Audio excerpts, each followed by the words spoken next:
Welcome to the channel, ladies and gentlemen. Today I'm going to show you how to create a poll in Slack. Ladies and gentlemen, we are in Slack. On the left hand side, we're going to go and look for apps.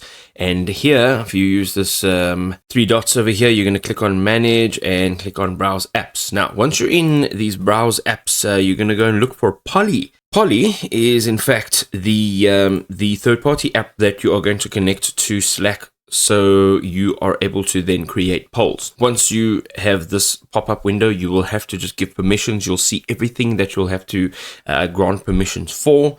So you're just going to go and click on add to Slack on the left-hand side over here.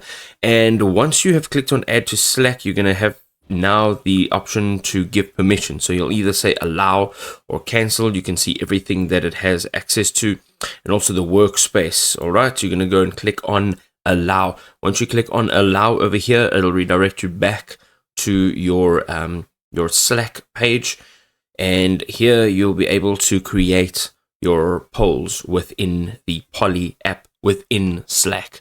This will allow you to also send polls to individuals, individual conversations, also different channels. So if you have groups of more than 2 people, then you can actually create these polls as well. Let's go ahead and say next, and we can just go ahead and go through all of this. Make sure that you do read it so that you do know what you're doing. Now we're going to create a multiple choice question. Of course, you can change this in over here.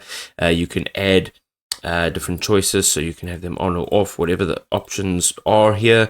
You're going to enter your question, then your 2 choices. You're going to also be able to add choices. You can have multiple votes and also allow comments, and you can then save it as a template, which is great. Once you've done that, you're going to go and say next.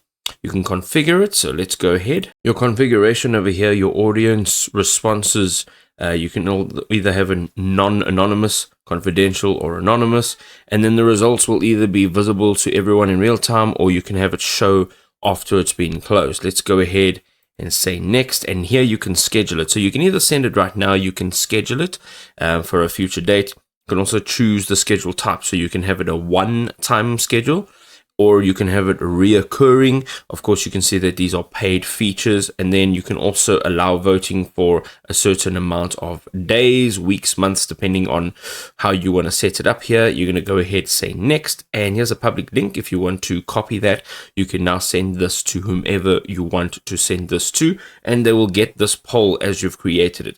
Once you're done, you're going to go ahead and say send, and you've literally sent a poll within Slack.